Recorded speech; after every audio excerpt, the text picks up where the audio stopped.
el hijo del Brahman.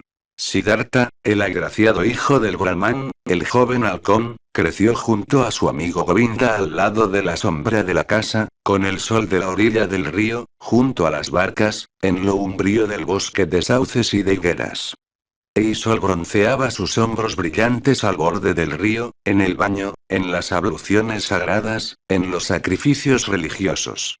La sombra se adentraba por sus negros ojos en el boscaje de mangos, en los juegos de los niños, en el canto de su madre, en los sacrificios religiosos, en las enseñanzas de su padre y sus maestros, en la conversación de los sabios.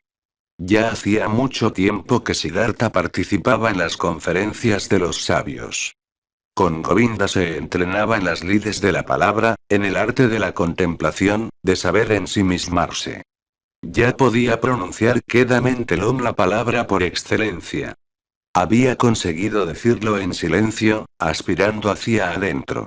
Aprendió a enunciarlo calladamente, aspirando hacia afuera, concentrando su alma y con la frente envuelta en el brillo de la inteligencia. Ya sabía entender el interior de su Aman indestructible en el mundo material. La alegría invadía el corazón de su padre al ver al hijo inteligente, con deseos de saber. Observaba cómo crecía en Siddhartha un gran sabio y sacerdote, un príncipe entre los brahmanes. Una deliciosa sensación llenaba el pecho de su madre cuando le veía andar, sentarse y levantarse. Siddhartha el fuerte, el hermoso, el que caminaba sobre piernas delgadas, el que saludaba con perfectos modales. El corazón de las hijas de los brahmanes rebosaba amor cuando Siddhartha paseaba por las callejuelas de la ciudad con la frente iluminada, con mirada real, con caderas estrechas. Pero Govinda era el que más amaba a Siddhartha, su amigo, el hijo del Brahman. Sentía afecto por la mirada de Siddhartha y por su cálida voz. Gustaba de su manera de andar y de sus armoniosos movimientos. Apreciaba todo lo que Siddhartha hacía y decía. Pero lo que veneraban más era su inteligencia, sus altos pensamientos ardientes, su férrea voluntad y su vocación sublime. Govinda lo presentía: este no será un brahman corriente, ni un oscuro funcionario de los sacrificios, ni un ávido comerciante de fórmulas mágicas, ni tampoco un orador vano y vacío, o un sacerdote malicioso. Sin embargo, tampoco será una mansa y estúpida oveja entre la masa del rebaño. No, y tampoco él, Govinda, quería ser así, un brahman como hay 10.000. Quería seguir a Siddhartha, el amado, el maravilloso. Y si Siddhartha un día se convertía en Dios, si un día entraba en el imperio de la luz, Govinda le seguiría entonces, como su amigo, su acompañante, su criado, su escudero, su sombra. Todos querían así a Siddhartha. A todos daba alegría y gozo. No obstante, el propio Siddhartha no sentía alegría ni gozo de sí mismo. Su corazón no compartía ese júbilo general cuando andaba por los caminos rosados del jardín de higueras, o se hallaba sentado a la sombra azul del bosque de la contemplación, cuando lavaba sus miembros en el diario baño propiciatorio, o hacía sacrificios entre las profundas sombras del bosque de mangos. Incesantemente se le aparecían sueños y pensamientos en que veía la corriente del río, el brillo de las estrellas nocturnas, el resplandor del sol. El ánimo se le intranquilizaba con pesadillas salidas del humo de los sacrificios, de los versos del Rig Veda, de las doctrinas de los viejos brahmanes. Siddhartha había empezado a alimentar el descontento en su interior. Comenzó por comprender que el amor de su padre, el cariño de su madre, y también el afecto de su amigo, Govinda, no le harían feliz para toda la vida. No le satisfacía ni le bastaba. Había empezado a presentir que su venerable padre y los otros profesores, junto con los sabios brahmanes, ya le habían comunicado la parte más importante de su sabiduría. Adivinaba que ya habían henchido hasta la plétora el recipiente, y, sin embargo, el recipiente no se encontraba lleno. El espíritu no se hallaba satisfecho, el alma no estaba tranquila, el corazón no se sentía saciado. Las abluciones eran buenas, pero eran agua. No lavaban el pecado, no curaban la sed del espíritu, no tranquilizaban el temor del corazón. Los sacrificios y la invocación de los dioses eran excelentes. Pero, ¿lo eran todo? ¿Daban los sacrificios la felicidad? ¿Y qué sucedía con los dioses?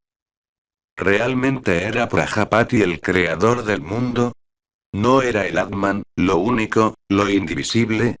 ¿Acaso los dioses no eran unos seres creados como yo y como tú, súbditos del tiempo, pasajeros? ¿Tenía sentido, entonces, ofrecer sacrificios a los dioses? ¿A quién más se debían ofrecer sacrificios y mostrar devoción, que no fuera el único, al Atman? ¿Y dónde se podía encontrar el Atman? ¿Dónde vivía, dónde latía su corazón eterno? ¿Dónde sino en el propio yo, en nuestro interior, en lo indestructible que cada uno lleva dentro de sí? Pero ¿dónde se hallaba este yo, este interior, este último? No es carne ni es hueso, no es pensamiento ni conciencia, así lo enseñan los grandes sabios. Entonces, ¿dónde? ¿Dónde se encontraba? Existía otro camino para llegar al yo, al Atman. Un camino que valía la pena buscar. Pero nadie enseñaba ese camino. Nadie lo conocía. Ni el padre, ni los profesores y sabios, ni los sagrados ritos de los sacrificios. Todo lo sabían los brahmanes y sus libros religiosos. Lo conocían todo. Se habían preocupado de todo. Lo referente a la creación del mundo, al origen de la oración, de los elementos, de la aspiración, de la expiración, a las órdenes de los sentidos, a los hechos de los dioses. Sabían infinidad de cosas. Pero, ¿tenía algún valor saber todo eso, si se desconocía al uno, al único, al más importante, al únicamente importante? Ciertamente, muchos versos de los libros sagrados, sobre todo los Upanishads de Samaveda, hablaban de este interior y último. Maravillosos versos. Tu alma es el mundo entero, se leía allí. Y escrito está que el hombre, mientras duerme, durante el sueño profundo, entra en su propio interior y vive en el Atman. Qué maravillosa sabiduría entrañaban esos versos. Todo el conocimiento de los grandes sabios se había reunido en estas palabras mágicas, puras como la miel de las abejas. No, no se debían menospreciar los enormes conocimientos que aquí se guardaban, reunidos por innumerables generaciones de sabios y penitentes, que habían logrado no solo conocer este profundo saber, sino también vivirlo. Donde se encontraba el experto que era capaz de retener el Atman desde el sueño hasta el despertar, durante la vida, con cada paso, palabra o hecho. Siddhartha conocía a muchos brahmanes venerables, sobre todo a su padre, el puro, el sabio, el más reverenciado. Su padre era digno de admiración. Su comportamiento resultaba sosegado y noble, su vida era pura, su palabra sabia, los pensamientos de su frente delicados y aristocráticos. Pero él, que sabía tanto, vivía en la bienaventuranza, tenía la paz. ¿Acaso no era también uno de los que buscan siempre, sedientos? No necesitaba beber continuamente en las fuentes sagradas, en los sacrificios, en los libros, en los diálogos con los brahmanes.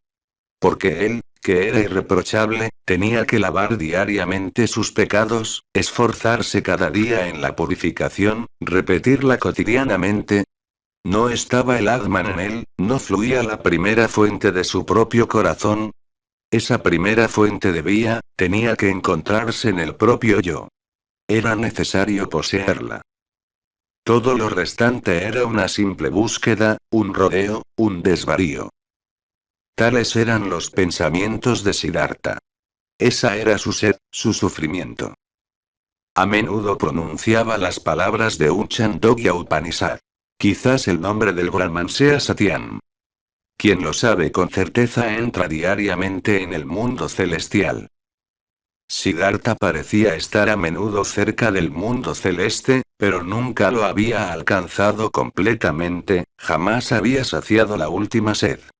Tampoco ninguno de todos los más sabios que Siddhartha conociera, y de cuyas enseñanzas disfrutó, había conseguido ese mundo celestial que apaga la sed eterna para siempre. Govinda, dijo Siddhartha a su amigo, Govinda, ven conmigo a la higuera de los Vanianos. Tenemos que practicar el arte de la meditación.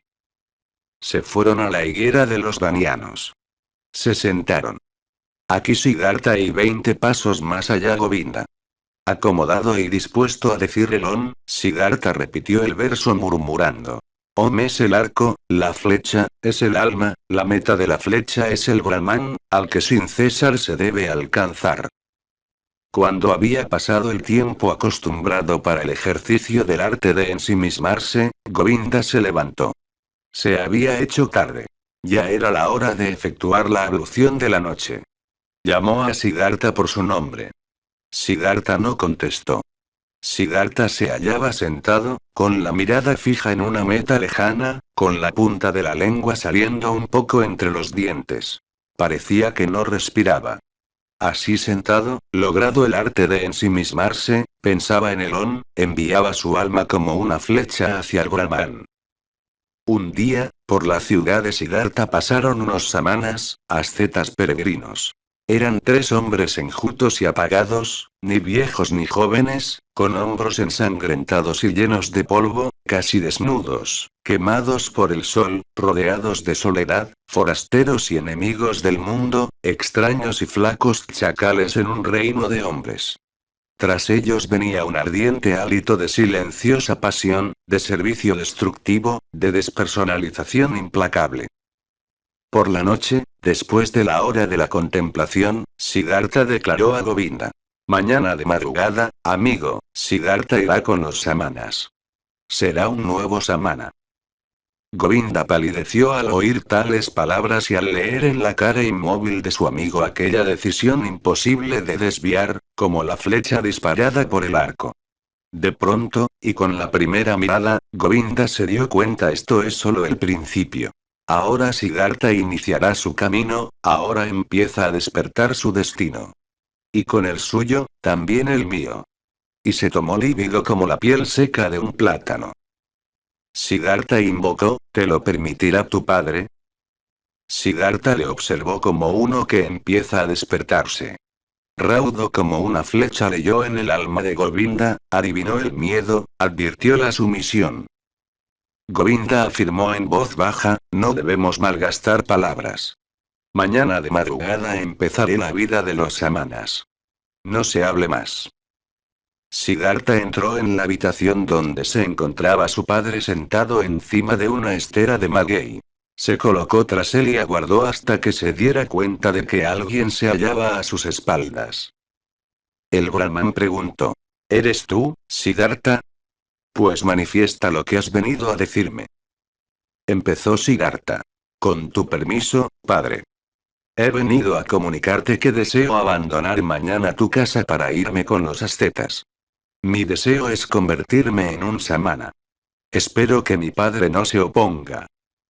El Brahman quedó en silencio y permaneció así tanto tiempo que, por la pequeña ventana, pasaron las estrellas y cambiaron su figura antes de que se rompiera el silencio de aquella habitación. Callado y sin moverse se hallaba el hijo, con los brazos cruzados. Callado y sin moverse el padre seguía sentado sobre la estera. Y las estrellas pasaban por el cielo. Entonces declaró el padre. No es conveniente que un brahman pronuncie palabras violentas y furiosas.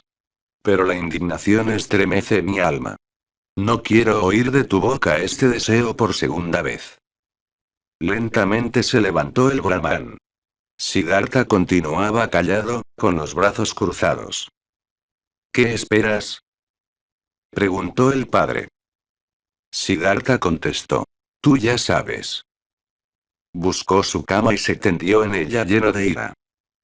Después de una hora, el sueño no había conseguido cerrarle los ojos, se levantó el brahman, paseó de un lado a otro y por fin salió de la casa. A través de la pequeña ventana de la habitación miró hacia el interior y vio a Siddhartha en el mismo sitio, con los brazos cruzados. Pálido, con su clara túnica reluciente. El padre regresó a su lecho con el corazón intranquilo. Después de una hora sin conseguir conciliar el sueño, se levantó otra vez, paseó de un lado a otro, salió de la casa y observó que la luna había salido. A través de la ventana de la alcoba contempló el interior. Y allí se encontraba Siddhartha sin haberse movido, con los brazos cruzados, con la luz de la luna reflejándose en sus desnudas piernas. Con el corazón abrumado, regresó a su cama.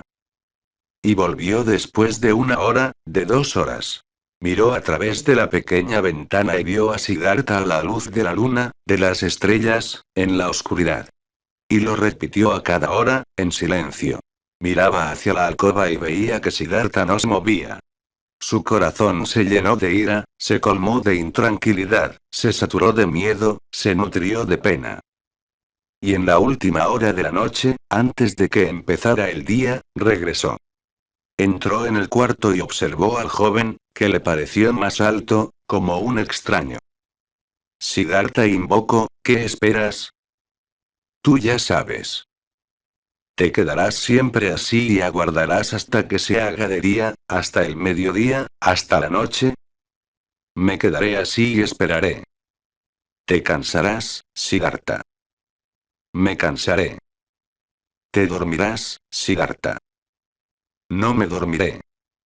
Te morirás, Siddhartha.